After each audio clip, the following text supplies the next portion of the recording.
In today's video, we're looking at the latest NHL trade rumors focusing on teams like the Nashville Predators, the Ottawa Senators, the Calgary Flames, and the Colorado Avalanche. What moves might we see before the deadline? We'll discuss all the latest coming up next.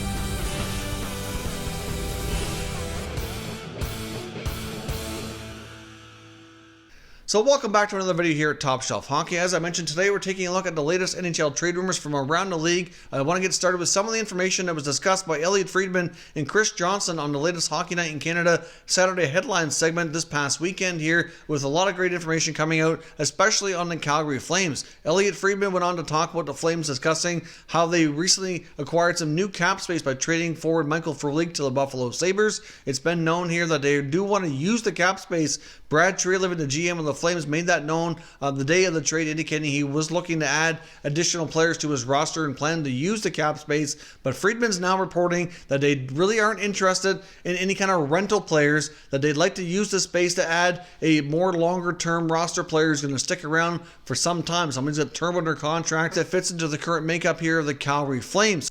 So obviously that eliminates some of the top names on the rumor mill right now for players that are likely going to be traded. Now, of course, he also mentions that it really boils down to the fact that it could be a center or a winger that they end up targeting, because it really boils down to where they see Elias Lindholm playing longer term. Now, of course, when he first came to the Flames, he mostly played on the wing with Monahan and Gaudreau, but he has been playing center as of late. That was a position he played previously. So it really boils down to where they see him fitting in longer term, which will help them decide what kind of player they want to add to the forward group. But clearly they're going to be targeting a forward. So since they're looking to add a player with term under contract, they're likely looking to make more of a hockey trade than they would just acquire a rental. A lot of times with rental players, you see draft picks and prospects used as the primary assets going the other way. And it's also been mentioned here before that the Flames might be interested in moving a defenseman, someone who they might not be re-signing next year. And the two main candidates there are Travis Hamonic and TJ Brody. So I'm not really sure that the Flames are done dealing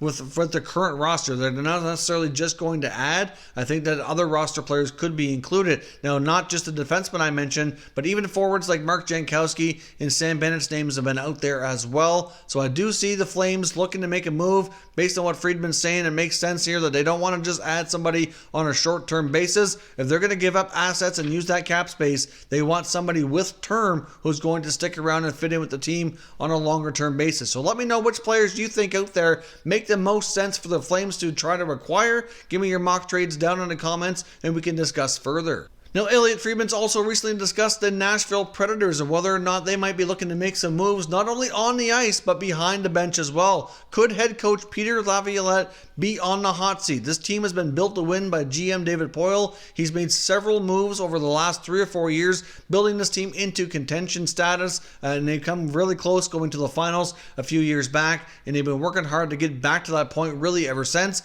but they've been taking more steps backwards than they have forward.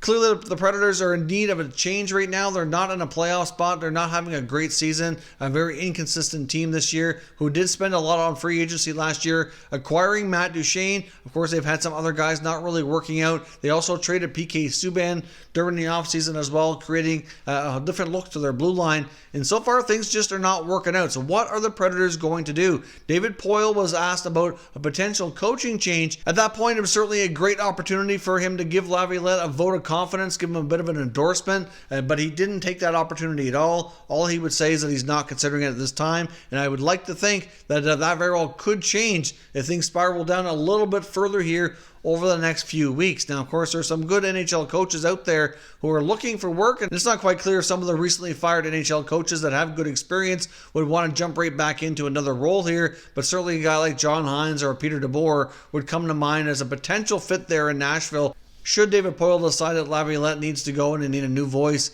behind the bench. Now, of course, if Nashville can't get things turned around, certainly some pending UFAs on their team, like a Craig Smith, for example, might be the easiest types of players to move. You could probably also put Marcus Granlund in that category as well. Now, in Smith's case, he'll be 31 when next season starts. He's a pending unrestricted free agent. His production has been on a fairly steady decline for the last couple of seasons, currently on pace for about 16 or 17 goals. So I can certainly see those types of players being moved out as rentals to other teams if they get to the point that they feel like the playoffs are not going to happen and they decide to sell off some assets and end up likely missing the playoffs. Now, that would be a bit of a disastrous season for the Nashville Predators. If they miss the playoffs and end up in the draft lottery, it's certainly not where Poyle envisioned the team heading this year, as well as many of the fans around the league. I know myself included in that. I really predicted Nashville to be definitely one of the top 1 or 2 teams in their division and certainly have an excellent shot at going on a deep playoff run here in the Western Conference, especially where the Pacific Division teams were not expected to be as strong this year, and there was really a clear path for a few of these teams like the Predators to possibly get back to the Stanley Cup final. But with everything the team's been going through, it certainly seems like a bit of a pipe dream at this point unless some drastic changes are made. And according to Friedman, David Poyle has made several calls and has been burning up the phone lines trying to find a trade to shake up the roster here of the Nashville Predators. So I do think, based on this information, that he's very likely to try to make a significant trade to shake things up first, and then depending on how that goes, possibly look at a coaching change if he really needs to. But that very well could come in the offseason. Now, we've also seen some articles in the Ottawa newspapers discussing some pending unrestricted free agents of the Ottawa Senators, and that includes center iceman Jean-Gabriel Pageau and defenseman Mark Borowiecki. Now, in the case of Pageau, Bruce Garriock reports that there are several teams that are in the playoff hunt that are interested in Pageau and are waiting to find out if the Senators intend to trade him or re-sign him. Now, this article also goes on to indicate that the Senators quite haven't really decided as of yet what they're going to do, that further contract talks are going to be taking place before they really make a decision. I do think to some degree they're very interested in keeping Pageau around to be one of the veterans to help lead some of the younger players, but if you also look at a lot of their prospect lists and guys that are expected to make the jump and take on bigger roles, especially guys who play center ice, well, it very well could make sense to move Pageau and to make the room for some of the younger guys to come in and take the spot that he's had here over the last few years. So it's not really clear exactly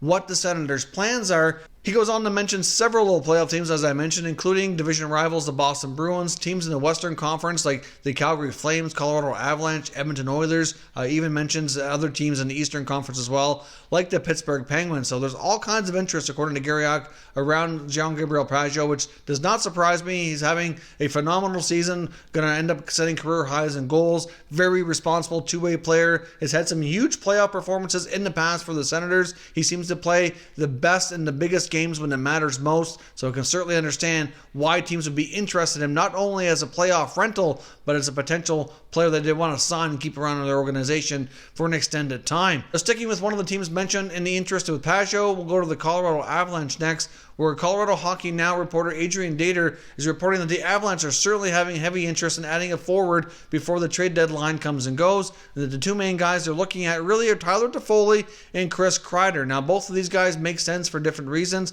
They certainly have a little bit different style of game, but either way, the Avalanche would like to add somebody who can play a top six role, and those two are the top names on the rental market for sure. The Avalanche, as we know, are loaded with all kinds of great assets that they could certainly use as trade bait to lure one of these teams to make a move here with them. I do think the Avalanche are a team that are poised to really add and go on a potential deep playoff run here. As I mentioned earlier, the Western Conference to a degree seems to be a little bit open, and I do think that they're going to want to strengthen themselves a bit heading into the playoffs to do battle with some of these other teams in the Central Division. For example, the defending champions St. Louis Blues are not going to be easy to get past should they meet in the playoffs, and the Avalanche likely want to have another experienced scoring forward in their lineup to help with that type of cause.